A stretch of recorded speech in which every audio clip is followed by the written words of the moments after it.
قرآن کی مانو، قرآن پڑھو۔ قرآن کدھر لے جا رہا ہے آپ کو؟ قرآن آپ کو کون سا راستہ دکھا رہا ہے؟ یا ساری زندگی یہی رونا رونا ہے آپ نے یار؟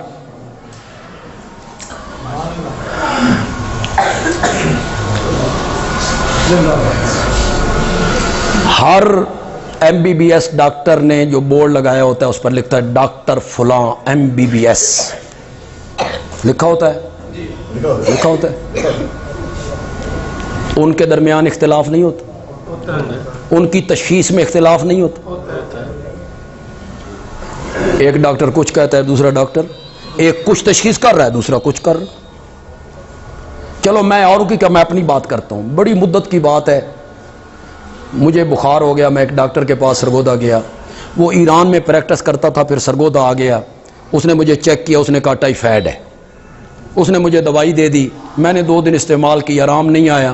ایک بہت اچھا ڈاکٹر تھا سرگودا میں، وہ شام کے ٹائم گھر پہ پرائیویٹ دیکھتا تھا، میں اس کے پاس چلا گیا۔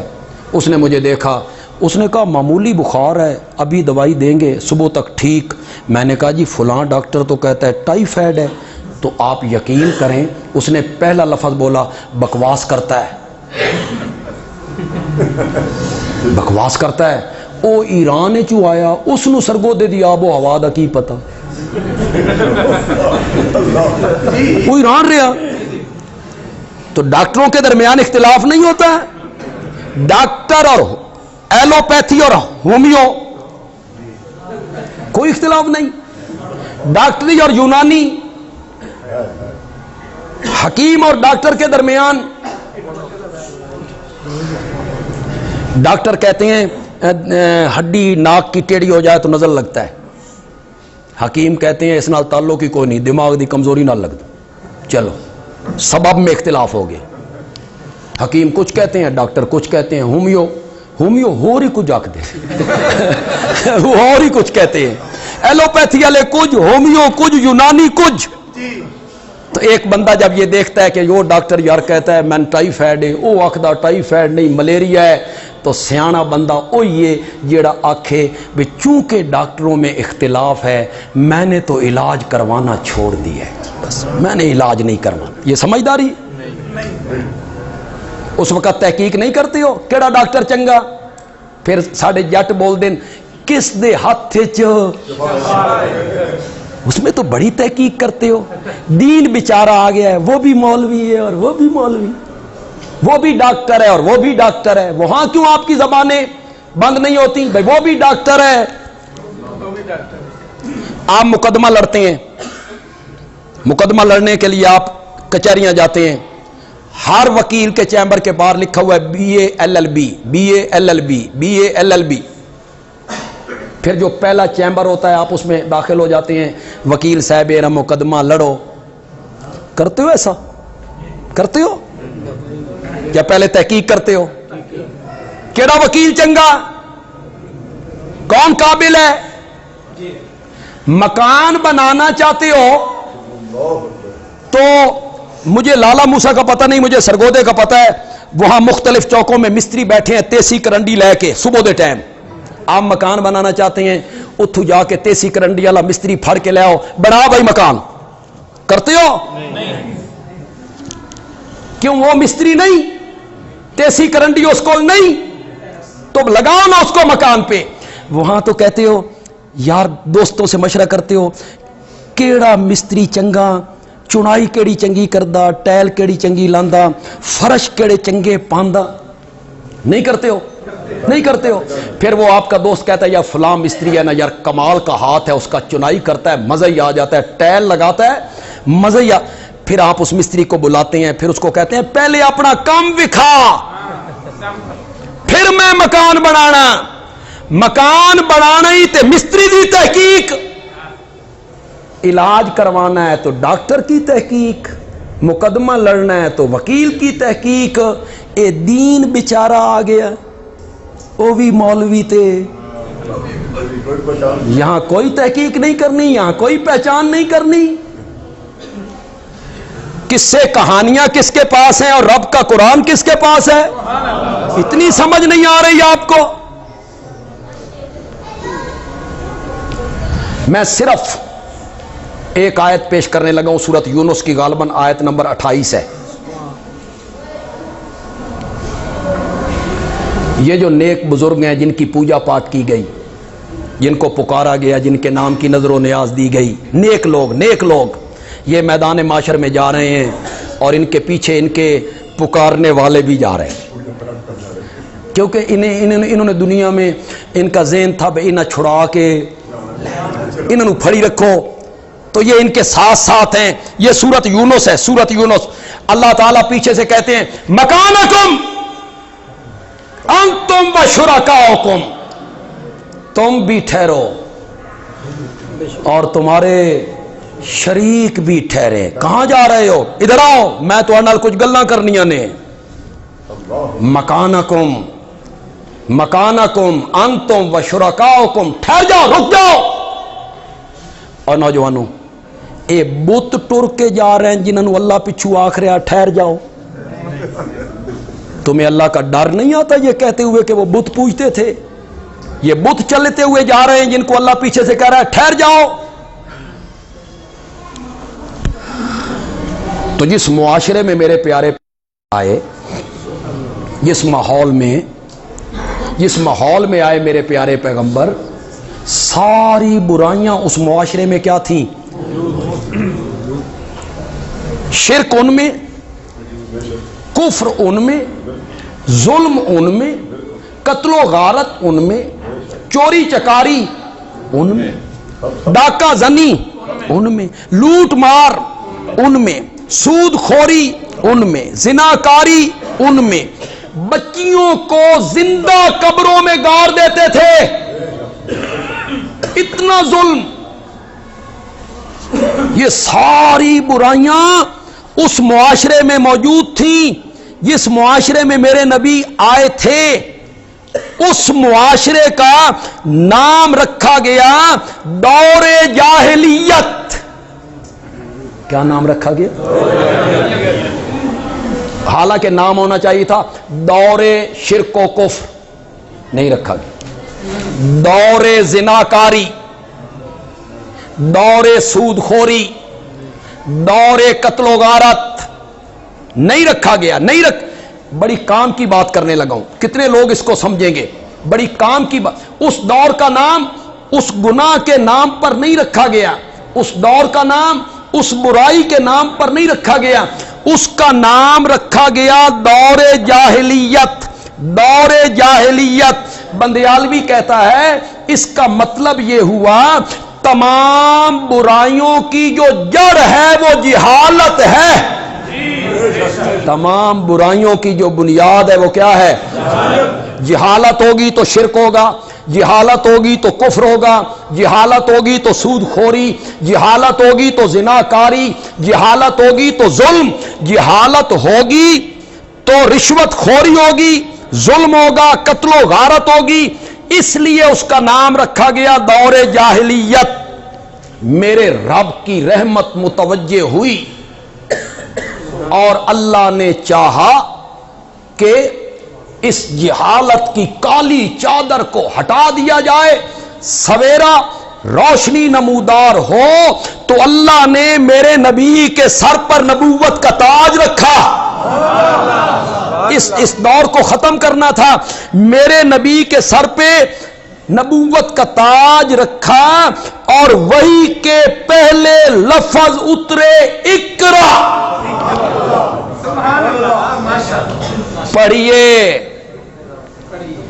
جی، اقرا پڑھیے. کیوں؟ جہالت دور کرنی ہے. کس سے دور ہوگی؟ تعلیم سے. جہالت دور کرنی ہے. کس طرح دور ہوگی؟ پڑھنے پڑھانے سے، درس و تدریس سے، تعلیم و تعلم سے. پہلی وحی کے لفظ اترے اقرا، پڑھیے. لیکن جس تعلیم سے دنیا کی پہچان ہوتی ہو اس سے جہالت کے اندھیرے دور نہیں ہوں گے، نہیں ہوں گے.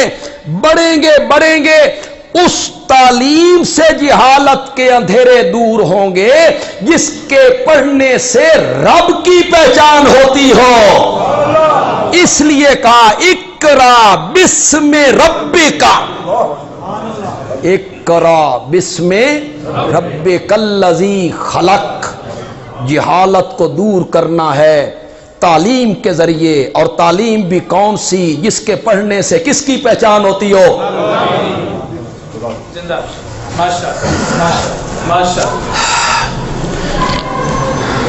عام میں کوئی آدمی سرکاری ملازم ہے، میں کسی کو نشانہ نہیں بناتا، لیکن سچی سچی بات بولو، ایم اے پڑھنے کے بعد اور برسٹی پڑھنے کے بعد اگر ایک جج کی کرسی پر بیٹھ کر قاتل سے رشوت لے کر قاتل کو بری کرتا ہے تو یہ علم ہے کہ جہالت ہے؟ تو پھر جہالت کا اندھیرا دور ہو گیا اس تعلیم سے. آج سب سے زیادہ رشوت کا کاروبار کہاں ہوتا ہے؟ تو یہ تعلیم نہیں ہے، پڑھے لکھے لوگ نہیں ہیں. کلب کو آباد کون کرتا ہے؟ کلبوں کو یہ دکاندار کرتے ہیں، یہ غریب لوگ کرتے ہیں. کلب آباد کون کر رہا ہے؟ پڑھے لکھے لوگ جن کو آپ تعلیم یافتہ کہہ رہے ہیں. رشوت خوری عام ہے، ظلم عام ہے. مجھے آپ کے علاقے کا پتہ نہیں، ہمارے علاقے میں جاؤ تو ضلع سے ایک بندہ 80 کلومیٹر دور رہتا ہے، اس کا ضلع 80 کلومیٹر دور ہے. وہ 80 کلومیٹر کا سفر کر کے غریب اس ضلعی مقام پہ جاتا ہے جہاں اس کا کوئی جاننے والا نہیں ہے. اور جب وہ افسر کے دفتر میں پہنچتا ہے تو اندر سے جواب آتا ہے صاحب میٹنگ میں. وہ باہر جا کے بیچارہ کھانا کھاتا ہے، کھانا کھانے کے بعد آتا ہے تو اس کو کہا جاتا ہے وہ تو پچھلے دروازے سے گھر چلے گئے. یہ عدل ہے کہ ظلم ہے؟ تیری تعلیم نے تجھے کیا سکھایا؟ جہالت کا اندھیرا دور ہو گیا. اس تعلیم سے رشوت عام ہوئی، زنا عام ہوا، سود خوری عام ہوئی، قتل و غارت عام ہوئی، ظلم عام ہوا. جس تعلیم سے رب کی پہچان ہوتی ہو وہ تعلیم معاشرے میں آئے گی تو پھر جاہلیت کا اندھیرا دور ہو جائے گا.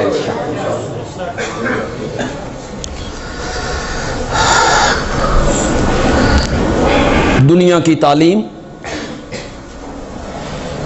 پتہ نہیں کس بزرگ کا مقولہ ہے، غالباً مولانا عمر پالن پوری رحمت اللہ علیہ کا ہے. غالباً میں نے ان کی ایک تقریر سنی تھی رائے میں، مولانا عمر پالن پوری رحمت اللہ علیہ، وہ بہت لاجواب خطیب تھے. 3 گھنٹے انہوں نے عالم برزخ پہ جو تقریر کی تھی، کیا بات ہے. بندہ سوچتا تھا کہ بندہ بول کہاں سے رہا.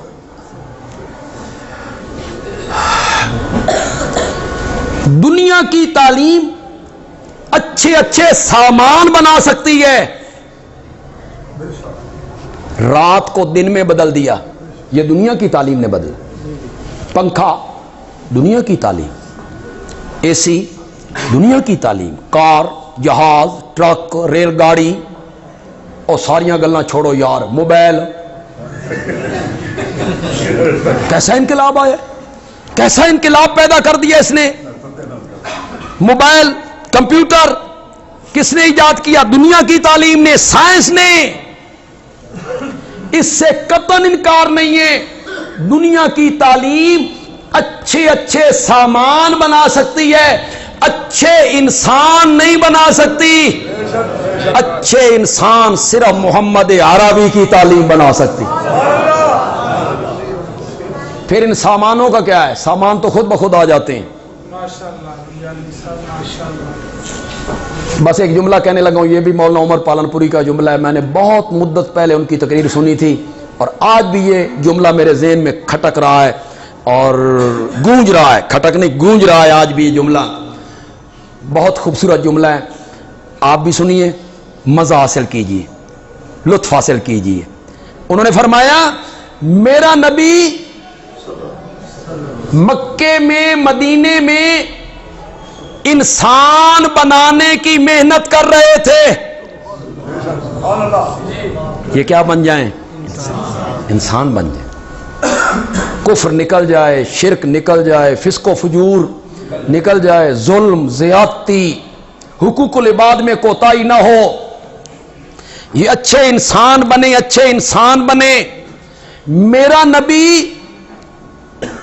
نبی نے 23 سال محنت کی اچھے انسان بنانے پر، اور قیصر و کسریٰ نے کوشش کی اچھے اچھے سامان بنانے پر. تخت بڑا ہو، کنگن بڑے ہوں، سونا بڑا ہو، تعمیریں بڑی ہوں، محل بڑے ہوں، آبدوزیں بڑی. میرا نبی 23 سال محنت کرتا رہا اچھے انسان بنانے پر، اور قیصر و کسریٰ محنت کرتے رہے اچھے سامان بنانے پر. جب یہ اچھے انسان بن گئے، اللہ نے ان کا بنا بنایا سارا سامان ان کے قدموں میں آ کے ڈھیر کر دیا. یہ سارا سامان اب تمہارا ہے. قیصر و کسریٰ کے تخت بھی تمہارے ہیں، تاج بھی تمہارے ہیں، سونا بھی تمہارا ہے، خزانہ بھی تمہارا. میرے نبی نے اس اندھیرے کو دور کیا. یہ ہے میرے نبی کے آمد کا مقصد. میرے نبی کی تشریف آوری کا مقصد یہی ہے، لوگوں کا تزکیہ کرنا. وَيُزَكِّيهِمْ، ان کا کیا کرے؟ تزکیہ کرے. تزکیہ اب میں کیسے بتاؤں؟ میں نے جمعے پہ بھی یہ ذکر کیا. تزکیہ، یہاں جو ذمہ دار لوگ بیٹھے ہیں، ایک ہوتا ہے تزکیۃ الارض، زمین کا تزکیہ. زمین کا تزکیہ کیا ہوتا ہے؟ بیج ڈالنے سے پہلے، ہل چلانے سے پہلے خود رو بوٹیاں، اس زمین میں جو جھاڑیاں ہیں کانٹے دار، انہیں اکھاڑنا، ان کی صفائی کرنا، اس کو کہتے ہیں تزکیۃ الارض. میرے نبی نے صحابہ کے دلوں کا تزکیہ کیا تھا. اس میں جو خاردار کفر و شرک کی جھاڑیاں تھیں، ظلم کی، گناہوں کی، عصیان کاریوں کی، وہ ساری جھاڑیاں اور کانٹے اور وہ ساری پلیدی میرے نبی نے مانج دی کہ رب کو کہنا پڑا وَكَرَّهَ إِلَيْكُمُ الْكُفْرَ وَالْفُسُوقَ وَالْعِصْيَانَ أُولَٰئِكَ هُمُ الرَّاشِدُونَ. اللہ کو کہنا پڑا وَلَٰكِنَّ اللَّهَ حَبَّبَ إِلَيْكُمُ الْإِيمَانَ. اللہ نے کہا کَتَبَ فِي قُلُوبِكُمُ الْإِيمَانَ، تمہارے ایمان، تمہارے دل والی تختی پر تو ایمان میں نے اپنے ہاتھوں سے لکھ دیا ہے. کیوں بھائی؟ جنہاں دے دلاں تے اللہ ایمان لکھ دے وے، اس نو کوئی مٹا سکتا ہے؟ کس میں جرت ہے کہ وہ اس کو مٹائے جو لکھنے والا اللہ ہو؟ میرے نبی نے تزکیہ کیا. میرے نبی نے ان کے دلوں کا کیا کیا؟ تزکیہ کیا.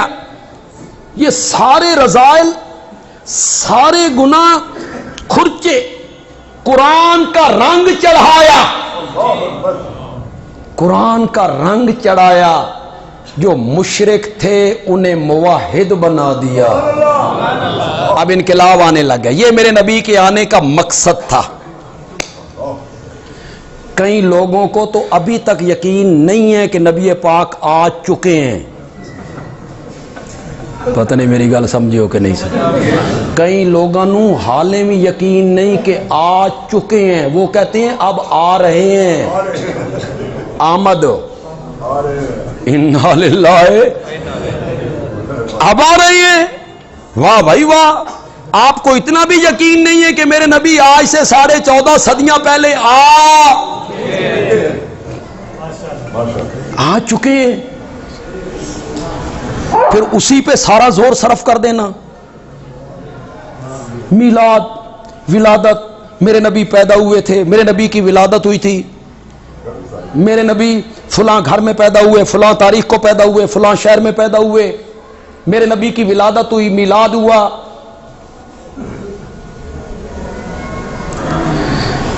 کیوں لوگوں؟ سچی سچی پھر بات کہنا، اس پوری کائنات میں آج تک کوئی بندہ میرے نبی کے میلاد کا منکر ہوا ہے؟ کوئی بندہ، کوئی یہودی، عیسائی، منافق، فاسق، فاجر، کافر، ابو جال، ہندو، سکھ، مجوسی. ہندو کہتے ہو کہ نہیں مسلمانوں کے نبی پیدا نہیں ہوئے؟ بولو. کوئی یہودی، کوئی عیسائی. اور اللہ کے بندے، کوئی بندہ آج تک میرے نبی کے میلاد کا یا ولادت کا منکر ہوئے، انکاری ہے کوئی بندہ؟ پھر ہر جلسے پہ یہی عنوان، ہر کانفرنس کا یہی عنوان. منوانا کیا چاہتا ہے بھائی؟ بھائی کیا منوانا چاہتا ہے؟ کون منکر ہے میلاد کا؟ کون کہتا ہے کہ آپ پیدا نہیں ہوئے؟ سچی سچی بات کرنا. پھر میرے نوجوان مخاطب ہیں، سچی سچی بات کرو. میرا نبی مکے میں 13 سال مار کھاتا رہا. میرا نبی مدینے میں جنگیں لڑتا رہا، بدر، احد، خندق، خیبر، طائف، حنین، تبوک.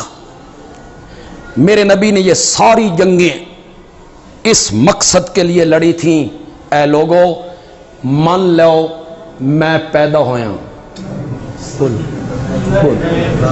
بولتے کیوں نہیں ہو؟ بلال تپتے ہوئے کولے پہ اس لیے لیٹا تھا، وہ نبی پاک کا میلاد منوانا چاہتا تھا. بولو بولو. صحابہ احد میں شہید ہوئے تھے، وہ نبی پاک کا میلاد منوانا چاہتے تھے. بولو.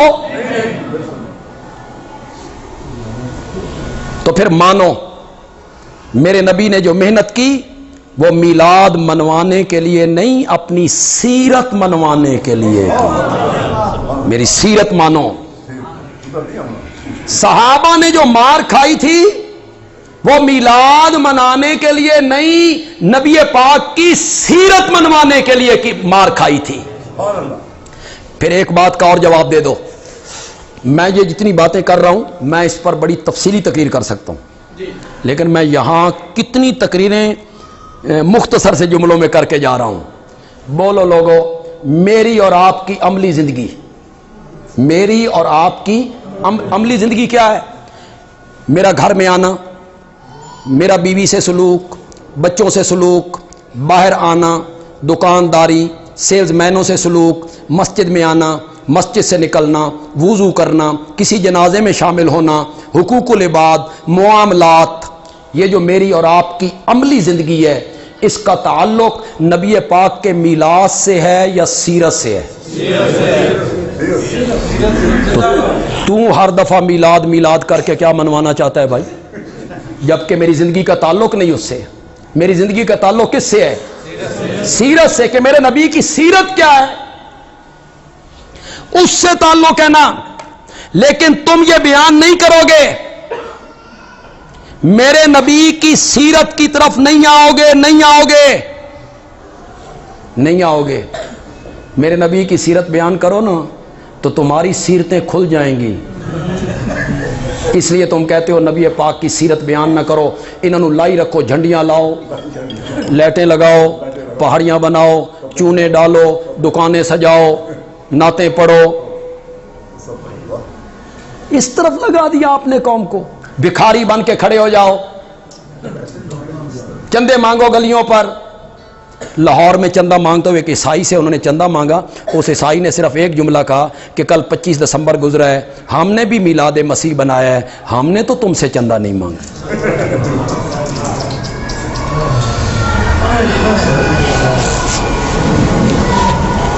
اس طرف لگا دیا آپ نے. نبی پاک کی سیرت میں بتاتا ہوں آپ کو، لیکن اس کا منفی رنگ نہیں بتاؤں گا. منفی رنگ آپ نے خود سوچنا ہے، میں اس پر کچھ نہیں کہوں گا.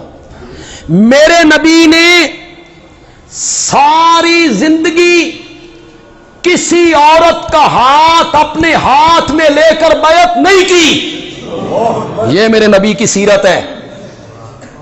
تم بیان کر کے دیکھو، پھر تمہارے مرید تم سے پوچھیں کہ نبی کی سیرت تو یہ ہے، حضرت تمہاری سیرت کیا ہے؟ کسی عورت کا ہاتھ اپنے ہاتھ میں نہیں لیا. نہیں، بیعت کرنے کا طریقہ کیا تھا؟ چادر مبارک لی، ادھر سے پکڑ لی، پردے میں سے دوسری طرف ڈالی، فرمایا اپنے دوپٹے باندھتی چلی جاؤ، اس کو پکڑ لو، جس نے پکڑ لیا اس کی بیعت ہو گئی۔ ایک طریقہ۔ دوسرا طریقہ، پانی کا پیالہ منگوایا، اپنی مبارک انگلیاں اس پانی میں ڈبو دیں، عورتوں کی طرف پیالہ بھیج دیا، جو جو عورت اپنی انگلیاں ڈبوتی چلی جائے گی اس کی بیعت ہوگی۔ ہاتھ نہیں لگایا کسی عورت کو۔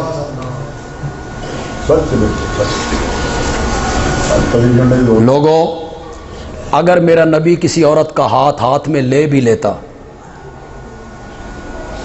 تو امت کے روحانی باپ نہیں؟ ان کی مائیں ہماری کیا لگتی ہیں؟ بیوی، ان کی بیوی ہماری کیا لگتی ہیں؟ اگر وہ ہاتھ میں ہاتھ لے بھی لیتے کسی عورت کا تو میرے آپ کے یا کسی مسلمان کے دل کے کسی کونے خدرے میں غلط خیال آ سکتا تھا؟ اور اگر آ جاتا تو ایمان رہ جاتا؟ اعتکاف میں بیٹھے ہوئے ایک اہلیہ ملنے کے لیے آ گئی، آپ انہیں چھوڑنے کے لیے دروازے پہ گئے اہلیہ کو۔ جب دروازے پہ پہنچے نا تو آپ اپنی اہلیہ سے باتیں کرنے لگے۔ سامنے سے ایک صحابی گزرا، اس نے دیکھا کہ نبی پاک ایک عورت سے باتیں کر رہے ہیں، اس نے منہ ادھر کیا، جانے لگا۔ آپ نے فرمایا تعال، ادھر آؤ۔ وہ آیا، آپ نے فرمایا کسی غلط فہمی چ نہ رہے، اے میری بیوی ہے،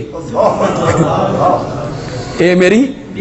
اس نے کہا یا رسول اللہ میری مجال کہ میں یہ سوچوں کہ آپ کسی غیر محرم عورت کے ساتھ کھڑے ہیں۔ آپ نے فرمایا اگر تیرے دل کے کسی کونے خدرے میں نبوت کے بارے میں یہ خیال آ جاتا تو ایمان باقی نہیں رہنا تھا۔ اس کے باوجود میرے نبی نے کبھی کسی عورت کا ہاتھ میں لے کے بیعت نہیں۔ سیرت بیان کرو، بتاؤ لوگوں کو۔ نبی جنازہ آیا، آپ نے فرمایا کس کا جنازہ ہے؟ فلاں کا جنازہ۔ اس پہ کوئی قرضہ تو نہیں؟ قرضہ تو ہے۔ اس کا کوئی ولی وارث قرضہ اتارے، اعلان کرے کہ کوئی نہیں جی؟ آپ نے فرمایا تم جنازہ پڑھ لو، میں مقروض کا جنازہ نہیں پڑھوں۔ یہ آپ سب کے لیے سبق بھی، قرضہ لیں تو پھر واپس کرنا۔ قرض حسنہ نہیں، قرض حسنہ کا مطلب یہ ہوتا ہے بھی واپس لینے کے لیے آئے تھے ہنس کے ٹال دو۔ قرض حسنہ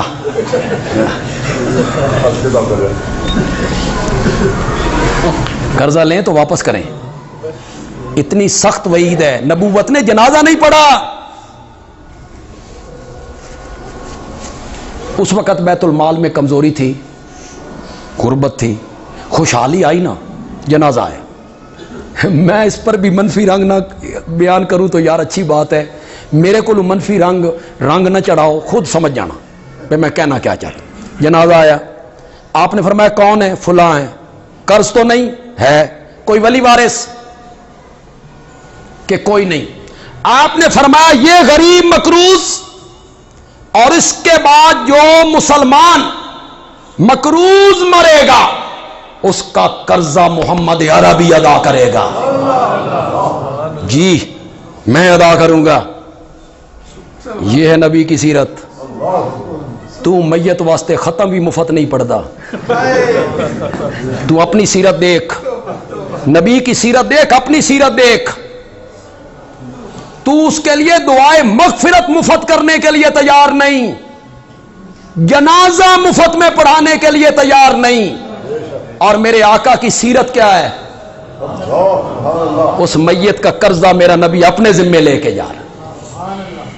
اصل چیز تو سیرت تھی جس کے لیے میرے نبی دنیا میں آئے۔ قرآن نے کہا لقد کان لکم فی رسول اللہ اسوۃ۔